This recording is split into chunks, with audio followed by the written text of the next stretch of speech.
Good morning, everyone.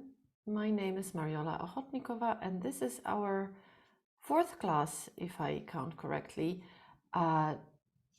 dedicated to English grammar.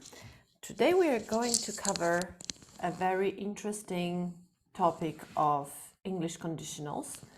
This is a topic which actually causes quite a lot of confusion, especially for my Slavic students, which you will see very, very soon why. There are actually two main points for that. So in our previous class, we covered all the past tenses, and I told you then that you will soon see one more usage of the past perfect, which is the third conditional. But before we get to the third conditional, we have to cover, obviously, all the previous ones. So let's get started. In general, it's quite a funny thing, in fact, that we say that there are kind of four conditionals in English, but the first one is called zero conditional. So we basically call them zero conditional, the first, the second, and the third one. So practically there are four constructions, but like the highest one is called the third conditional. And we have to stick with that. You cannot move those names. So the zero conditional is zero conditional. You can't call it the first one. So that's, like the basic point to start with. So what is usually very confusing for many people, quite surprisingly for me, frankly speaking, is that not everyone understands, not everyone explains, and not even every course book writes that, explicitly and openly, that those four constructions, they are very, very strictly connected to the time frame that they are talking about, be it the past, the present, or the future, or the most general construction. And that's what I usually try to show to my students, because when you understand that, and you understand how to check that, and I will show you that as well, to be sure really which tense are we talking about and which time are we relating to. So if you understand that and you see that, it will be, I don't guarantee that you will never again do any, mistakes, but it will be definitely much easier for you to, dive into it and draw conclusions and use them more correctly. So let me share my whiteboard as usual.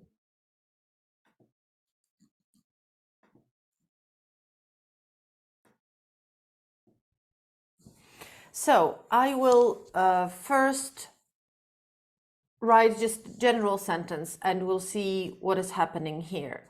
So here we are talking about the zero conditional, which is the most general one and grammatically the simplest one. This is connected to general truths which always work the same way.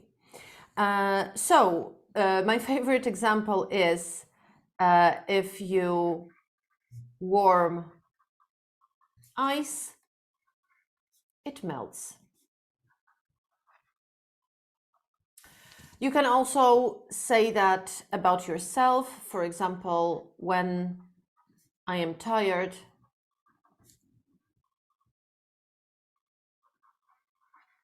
I go to sleep.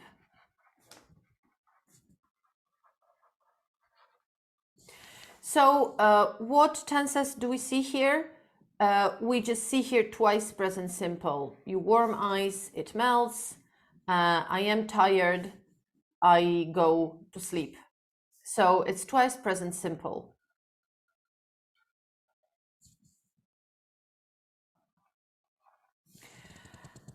Now, please remember that in general, we obviously naturally say that conditional is when we use if, because this is the condition, like if you help me, I will tell you something or whatever.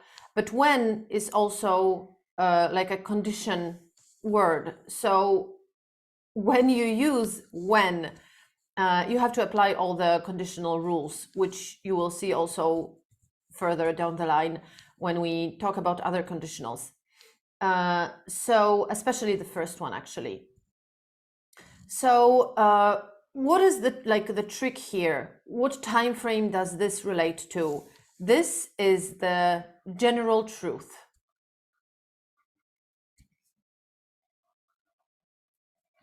Does it relate to some specific time?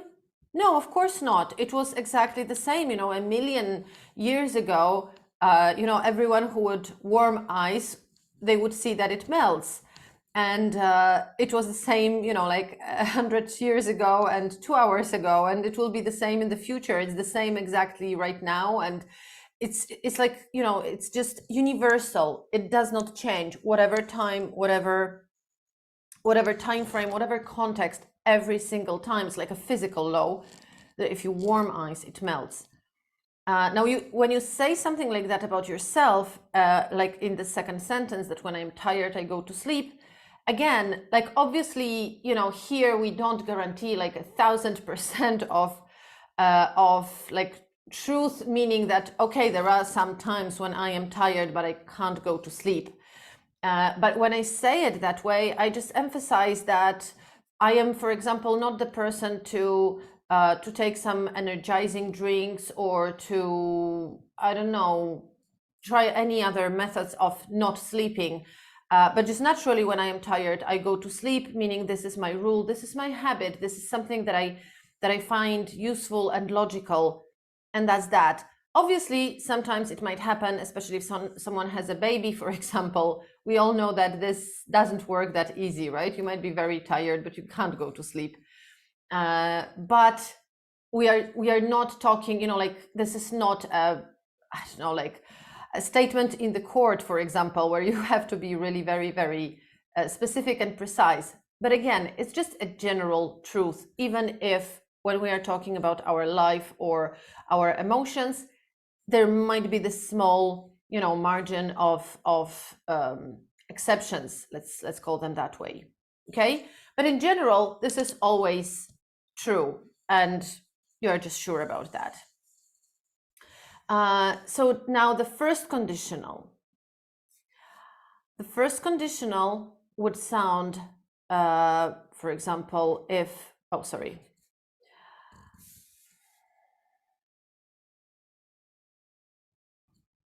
Oops. Okay. If I am in town, I will call you.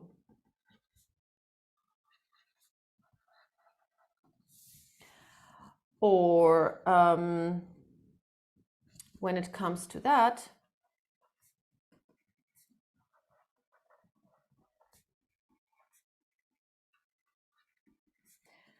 they will let you know.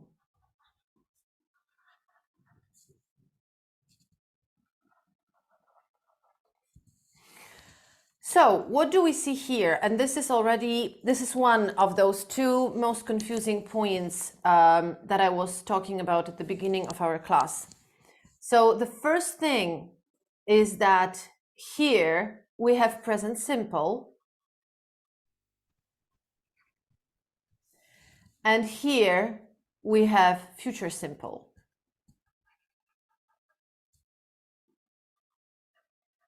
And the same is here. When it comes to that, they will let you know. Well, let's take this one in whole. So what is confusing here? Because if you ask yourself, what does it relate to? To what tense does it connect? And what does it talk about? About the present, the past, or the future?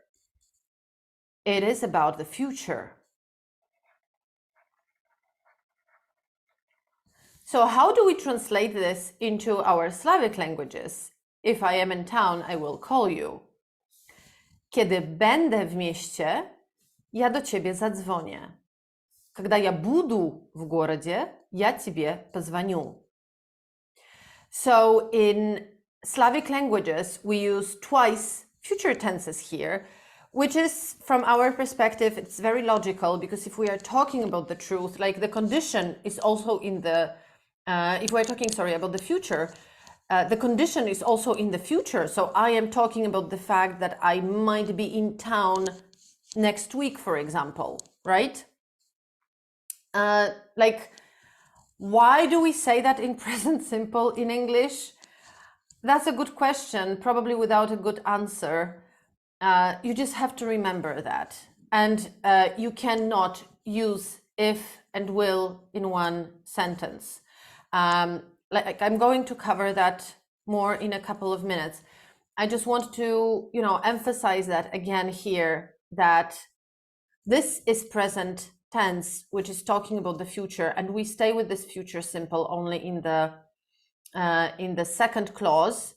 We can obviously reverse them. So we can say, I will call you if I am in town.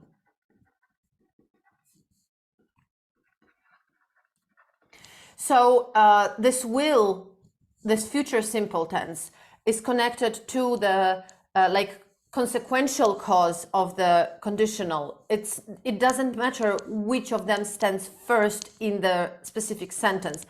In most of the cases, we start with if. And we call this if clause. So in if clause that is started with if or when, we can't use will. It's actually very, very funny in a way when I teach Polish for English students, for example, and they keep saying that, in Polish, and they say, kiedy jestem w mieście, ja do ciebie zadzwonię, which is obviously wrong in Polish. So, I spend a lot of time with my students who learn English, explaining to them that you can't use this will in if clause, and you have to say, if I am in town. And then I have, Western European students, they keep making the reversed mistake in Polish or in Russian. So it is kind of a funny point, but it's just, that's that. You just can't say it otherwise. So the first thing that I want to emphasize here, how do we check if this relates to the future or not? And as I said, if you find this way to understand which conditional, which construction relates to which time, it will be easier for you to use them correctly. Can the first conditional be used about the past? No, it cannot. Can it be used for the present? No, it cannot. So it's only for the future. Now, how do we check that? Because when you say, if I am in town, I will call you, try to doubt it, try to make a negation of it. And if you will say, if I am in town, I will call you, but probably I will be home. Or probably I won't go to town.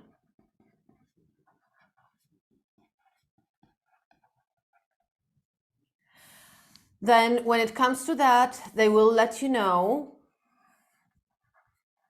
but probably it won't be needed.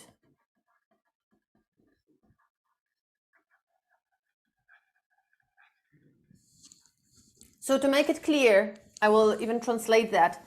When we have this sentence, when it comes to that, they will let you know. In Slavic languages, we would say, когда до этого дойдет, они вам скажут. Jeśli do tego dojdzie, to oni wam o tym powiedzą, oni was poinformują. Then when you make this negation and the kind of doubt sentence, you would say, но, скорее всего, это не понадобится, но, скорее всего, до этого не дойдет. Najprawdopodobniej nie będzie takiej potrzeby, prawdopodobnie do tego nie dojdzie. And here you see that this whole situation that is here, when it comes to that it probably won't be needed. Or even more specifically, we could say, but probably it won't come to that. Right? So we can even repeat the same verb. And here you see that we are every time talking about the future in every negation sentence to that, to every contrast sentence. So, and you cannot you will never be able to change it. You know, it will never happen that you would use present tense here because it relates to the future. So you make a supposition, an assumption, or a promise or deduction about the future, and you know, that's that. So you negate that in the future tense as well. Now, about this if and will thing. If plus will generally never go together. What does it mean they never go together? It means that if you say, if I will be in town, I will call you, it's very, very, very wrong. And obviously everyone will understand you anyway. Just check if there are any questions in the chat box. No. So everyone will understand you if you say something like that. But, you know, like when I hear my students saying that, well, you know, they will still understand you, so what harm is it? You know, what harm is there in it? There is no harm in that, actually. But, you know, like we also can say, ja хотеть есть, ja ustavszy, ja ustać, right? Just speak, you know, in infinitives. Ja chcieć jeść, ja zmęczony, ja musieć iść do szkoły. And, you know, like everyone will understand you, but it doesn't sound right. It doesn't sound beautiful. And more importantly, no one will treat you seriously if you speak like that. So generally, we just don't say that. There is one important exception when you can and actually you have to use if plus will. And this exception is when we mean if in the meaning of whether or not.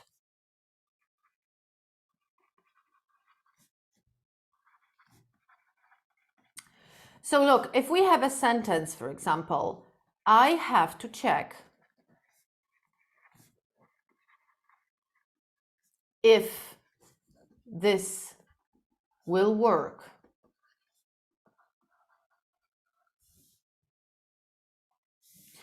We have if and will here. Is that correct? Yes, it is. Why? Because this is not a conditional. This if has the meaning of whether or not. And this whether or not is like Polish, we could say czy, and Russian li. So this is the, like, I don't know even how to phrase that, like a doubt sentence again, like a checking sentence, because this means мне нужно проверить, будет ли это работать, будет ли это работать. Ja muszę sprawdzić, czy to będzie pracować albo działać. And what happens if we say here, I have to check if this works?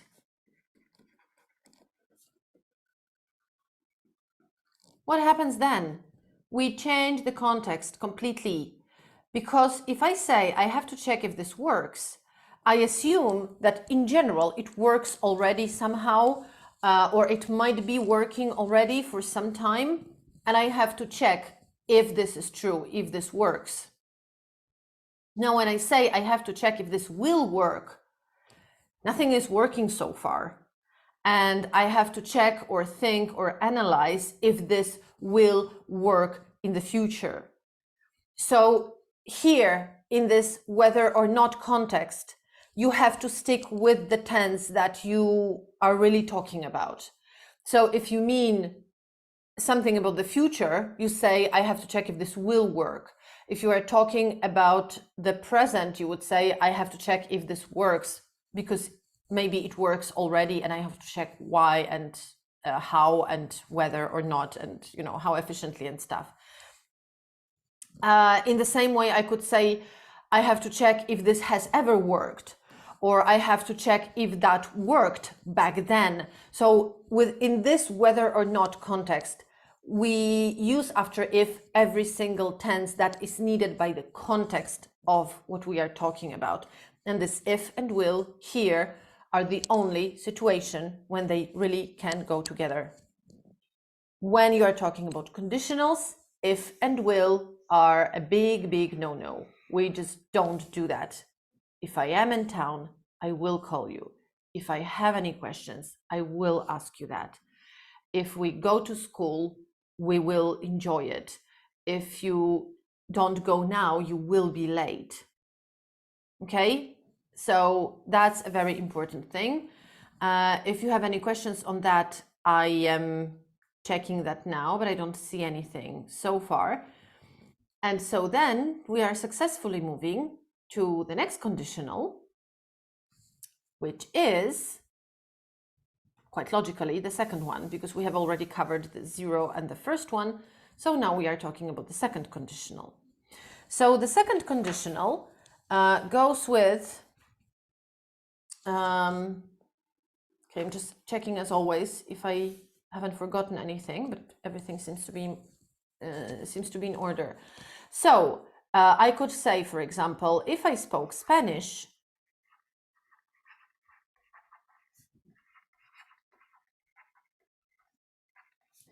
I could work in Madrid.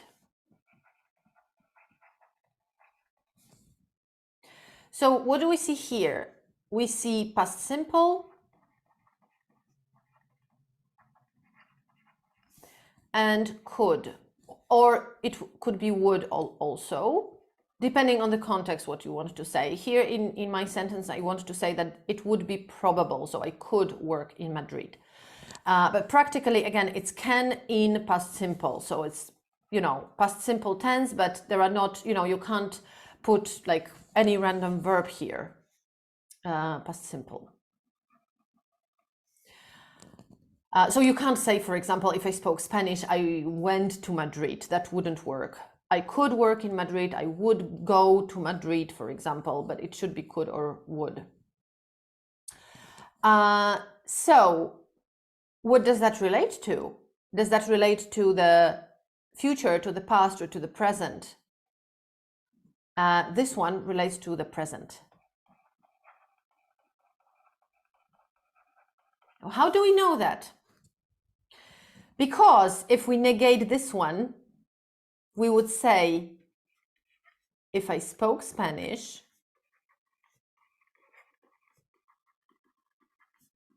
which I don't.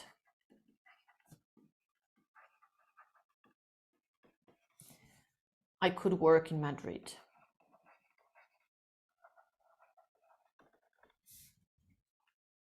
So, do I speak Spanish? No, I don't. And I don't speak it in the present, okay? So that's just that. You just check it by, this comparison and contrast. That's like as simple as that. There are no wills in this tense, like no problems, no objections. This is probably the most logical conditional for the Slavic students, I would say, because it works pretty much the same as we use them in Slavic languages. So we would say, если бы я говорила по-испански, я бы работала в Мадриде. Или я бы могла работать в Madridzie. Gdybym ja mówiła po hiszpańsku, ja mogłabym pracować w Madrycie.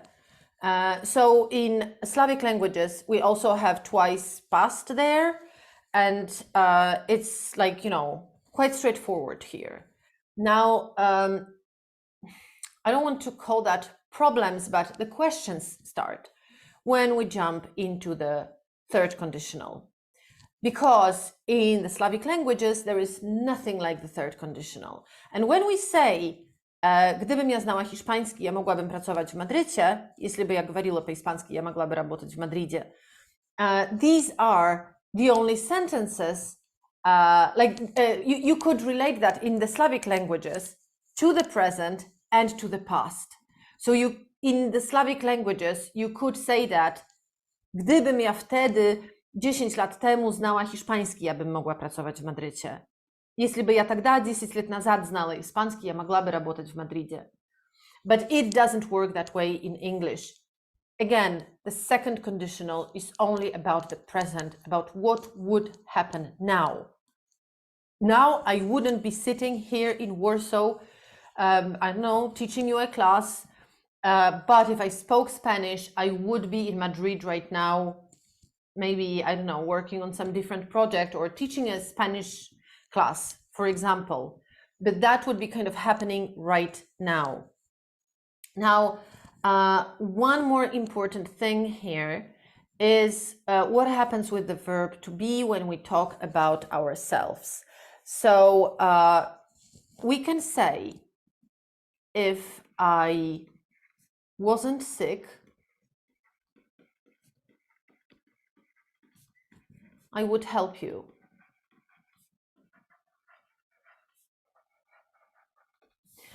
So again, the contrast, the negation sentence would be, if I wasn't sick, I would help you, but I am sick, so I can't help you. But I am sick, so I can't. And again, we see here that this is the present, right? As much as it was here, which I don't. This is the present. And that's fine to use this wasn't. Okay, let me write another sentence. I think that many of you know the musical The Fiddler on the Roof. And there is a very, very classical, I think, song, very, very popular one, If I Were a Rich Man.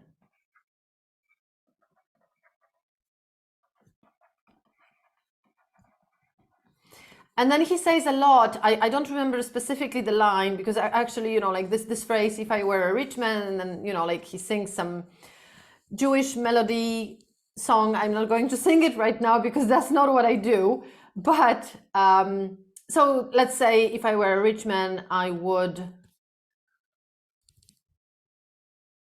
have a lot of sheep.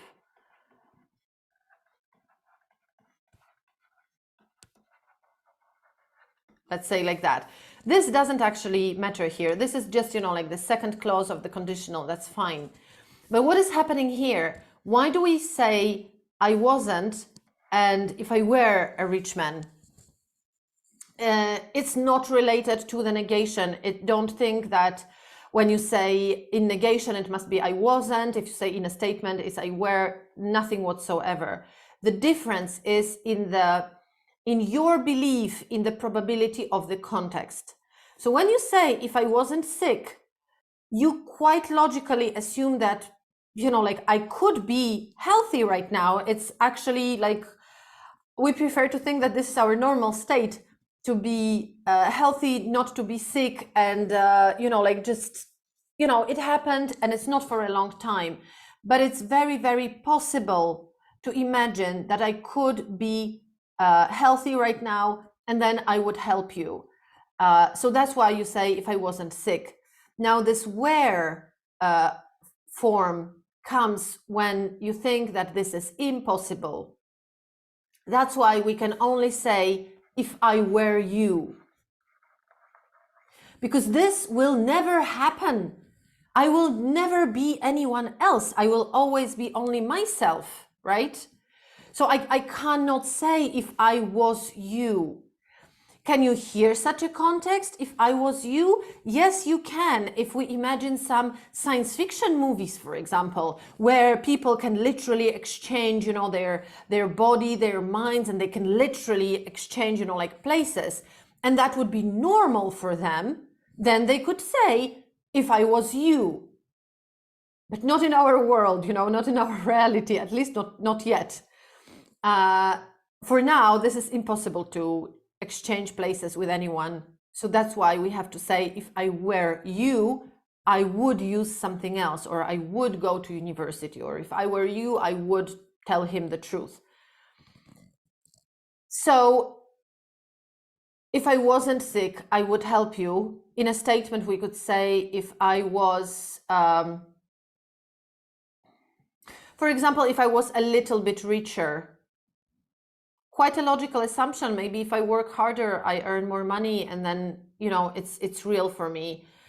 So if I was a little bit richer, I could, you know, go for a better holiday, for example, or if I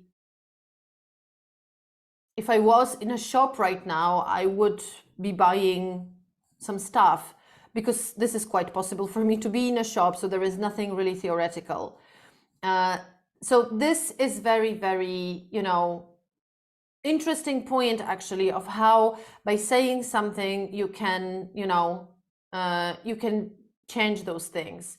If we imagine someone who flies all over the world all the time, they could say, if I was in Bahamas right now, I would be doing something. But if we imagine someone who, I don't know, is scared of flying, for example, who has never left their country and doesn't even have a, you know, like travel documents, they would probably say, if I were on the Bahamas right now, I would be doing something, because they would emphasize that, you know, like, this is impossible. I will never be in Bahamas, and I could never be there right now. But if I were, then yeah, maybe I would be, you know, enjoying sunbathing or something. Okay.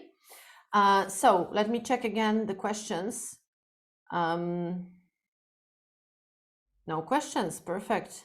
Okay, I hope it means that you understand everything. I hope you're not shy to ask if you have any. Okay, and so finally, we are coming to the third conditional, which is grammatically the most complex one. But again, nothing to be scared of, okay? So let's take a sentence. If Columbus hadn't discovered America,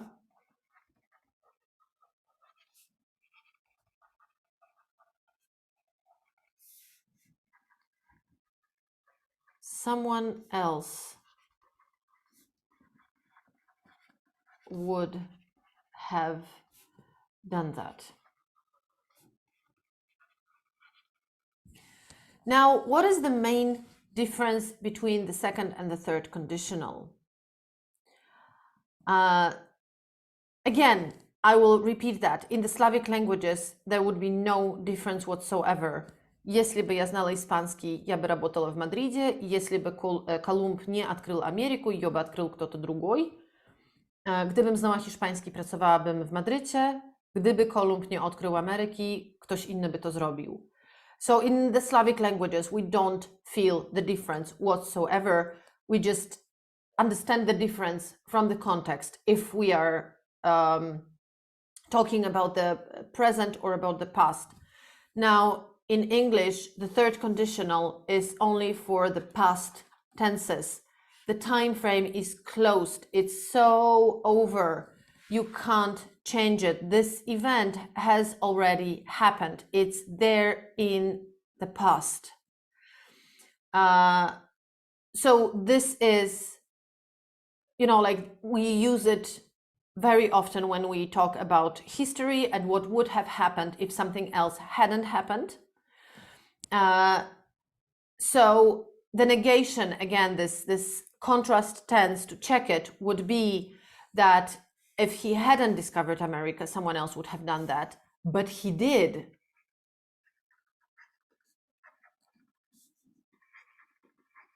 He discovered it. And this is the past, right? So this exactly goes here. Those contrast sentences are in the past because we are making some assumptions about the past. So what do we see here? Well, we see here our beloved past perfect. Here we are, as promised.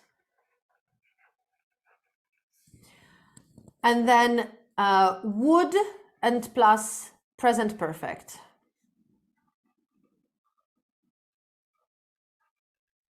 Okay? So remember that if you say something in the third conditional, it inevitably means that this was changed. So I could say theoretically in the second conditional, for example, if I was, if I was a programmer, I could do that.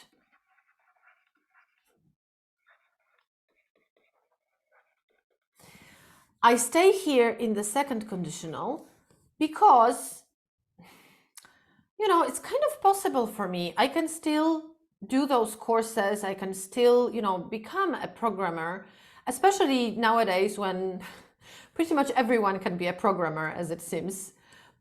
So this is a very possible theoretical option for me right now, and I don't think it illogical. Although actually, if we're talking specifically about me, I would probably really say if I were a programmer, because I am so far from technology, sciences, computers, and everything, that for me, this is clearly an impossible event to be a programmer. So I would say if I were a programmer, I could do that.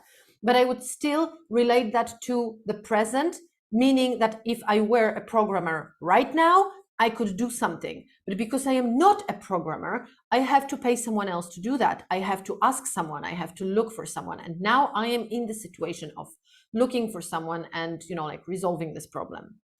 Now, if I was talking about my past career choice, here I would use the third conditional. And I would say, if I had chosen science career,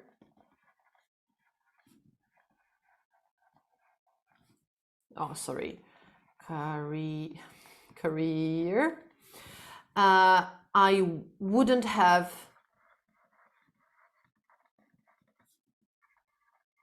studied languages, for example. What is important here is one more thing, that we can double check here both clauses actually. So if I had chosen science career, but I didn't choose it,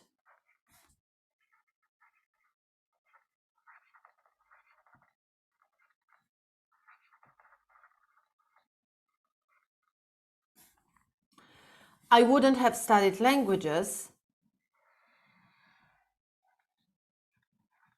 but I studied them.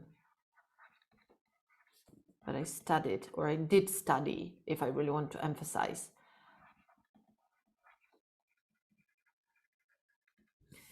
Both of those events are in the past. My choice of career is in the past. I could have chosen science career, but I didn't. So I say if I had chosen that. I wouldn't have studied languages. Well, but I actually studied them. It's also done. It's in the past. I can't change it. Luckily, I can't unstudy languages, luckily enough. So what I'm trying to show you here is that this could be both to some historical events, which we definitely know that they happened already. We all know that Columbus really discovered America, that no one else did it. Although it's quite a logical assumption that with all those geographical discoveries, if it hadn't been even for Columbus, someone else would have done that sooner or later. And this is something that we don't even discuss, because all of us know that this is the truth and this is like over. We all know that it happened way, ago, and there is nothing to change about it. Here, if we are talking about like your professional, your personal life and your personal choices and events, like the person that you're talking to, they might not know where you are, at the moment, like what is your, I don't know, like career development right now. But that's what you show here by saying, if I had chosen science career, and you clearly say like, I didn't choose it. It didn't happen. I wouldn't have studied languages, but I studied them.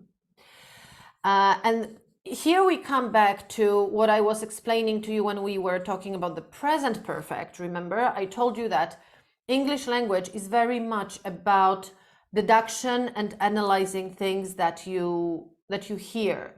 So in Slavic languages, again, there is no such difference. So if I tell you in Polish or in Russian, если бы я выбрала научную карьеру, я бы nie izučala języki. Gdybym ja wybrała karierę naukową, ja bym się nie uczyła języków. We don't know here, actually. If you really don't know me, you see me for the first time in your life, you don't know in Slavic languages. So am I studying right now? When I chose it, did I choose it, kind of now, very recently, or I'm talking about a really past event? If I'm studying right now, or if I studied them already, you don't know that because there is no such difference in Slavic languages. English shows you that clearly. Even if you see me for the first time in your life, you have no idea, how old I am, if I am at university or not, if I study right now or not, if I am studying right now actually or not. If I tell you if I had chosen science career, I wouldn't have studied languages, you inevitably know that I already chose my career and it was not science career, and that was in the past. So my choice is over, and that I actually have studied languages. So it's done. And this is most probably my profession right now, or at least something that, I have in my diploma. So I actually haven't given you a lot of information about myself, but just because I am phrasing that in the third conditional, you get this information and you're sure about it. Now, if I tell you in the second conditional, if I chose science career, I wouldn't be studying languages. You clearly know that I am a student right now who doesn't want to study science, but who is studying languages right now. I wouldn't study languages, but I do study them right now. So I am a student. Okay? So this is how you distinguish between the second and the third conditional, just by understanding, the context about the present and the past. That's the most important thing to understand. This, deduction thing and just analyzing what this information actually means if someone tells you in this or that conditional. Now, the last thing that I wanted to show you today is that we can mix those conditionals. Usually we do that between the second and the third one. And again, the context is very logical here, but I just wanted to show you that. This is called mixed conditionals.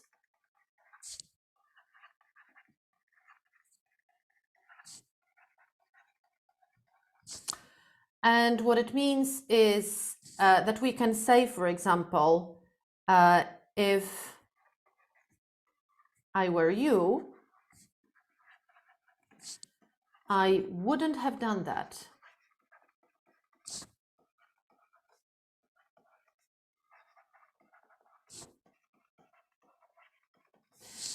This is the second conditional. This is the third one. So if I were you, in general, even now, I wouldn't have done that back then. So you told me a story about something silly that you did, and I say, if I were you, I wouldn't have done that. Or maybe not silly, but on the contrary, something that I admire you for. And again, I say, oh my God, if I were you, I wouldn't have done that. I wouldn't be able to do that. Okay?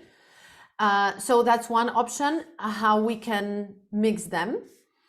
And then we just show, again, by past simple, we know that this is the second conditional. So this is happening kind of right now. And I'm talking about me being you now in general.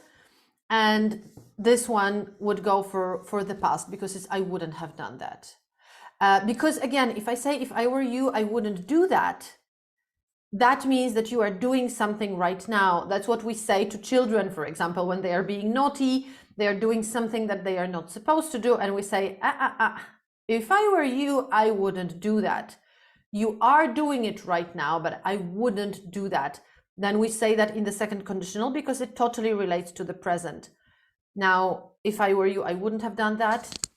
First part is in the second conditional. The third part relates to the past. Or like the other way around, we could say, if you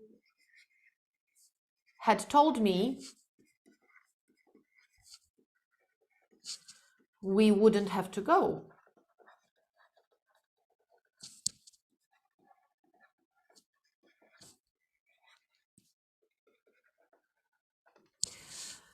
If you had told me, that's the third conditional, that's past perfect.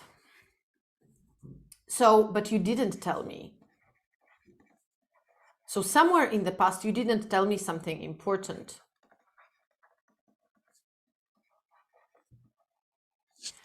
We wouldn't have to go, but we have to go. Now.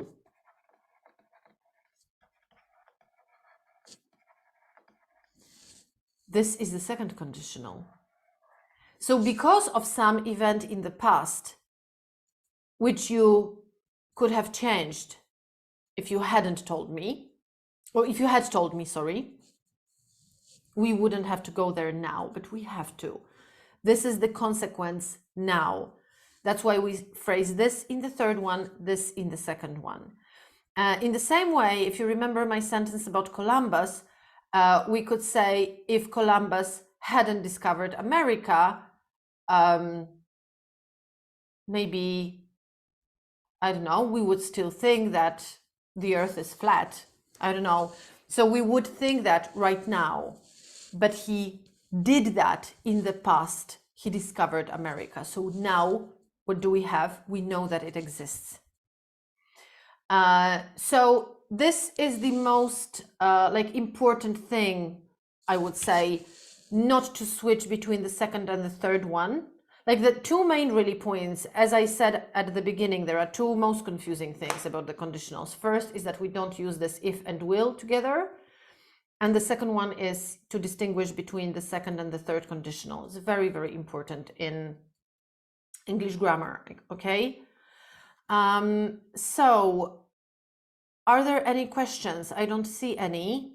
So I assume that it's all logical for you. I hope you understand that, this topic. Obviously, I will send you a lot of exercises on that, some suggestions from the Murphy's books again. And, you know, it's really good to train them. And what I always advise my students to do is when you cover a new topic of grammar, be it something quite simple like present simple and present continuous, or be it any perfective tenses or the conditionals, for example, just pay more attention to them when the next time you read something in English, or you watch a movie, or you listen to a podcast, or whatsoever. Just try to kind of stop yourself and think, what conditional did they use here? Why? What does that actually mean? Are they talking about the present or about the past? I need to watch it again, Anya says. You mean watch the whole lesson again? Also quite advisable if, you know, if you find it helpful, then yeah, sure, go ahead. I will be really glad to know that you want to rewatch it and revise it. And yeah, exercises are also very good always. I am not a huge fan of just making thousands of them, doing thousands of them, but it's always good to do that at the beginning, just to get used to those constructions and then use them more naturally. And one more piece of advice, especially for the third conditional, if you have this feeling that it's like very, very big and wild and huge, and you are not sure if you can really use that correctly, what helped me a lot when I was studying that years ago is to remember very well one, as I call it, example sentence. So you can take this sentence about Columbus, for example, and just literally learn it by heart. if Columbus hadn't discovered America, someone else would have done that. And just repeat it, like literally, many times so that you remember it well. And then the next time when you need to say anything in the third conditional, just replace the words. When you need to say something about your education, if Columbus hadn't discovered, if I hadn't chosen this career, someone else would have done that. I wouldn't have found this job, for example. So you just replace the phrases, but the core remains the same, because then you will remember that you need to use past perfect, and then you have this would have and perfective tense, would have done, would have happened, and so on. Or one more sentence that also works usually quite well. What would have happened if something else hadn't happened? This really feels like kind of an empty sentence, which you can fill with your own sense and your own words. That might also be, easier for you to remember that and to use that correctly. But again, my biggest advice to you is don't be scared. Just listen to it, look for that, and use it. Remember that language is for you. Okay, it's like my biggest point of teaching. So thank you very much for your attention, and we see each other next week. Thank you, everyone, and bye-bye.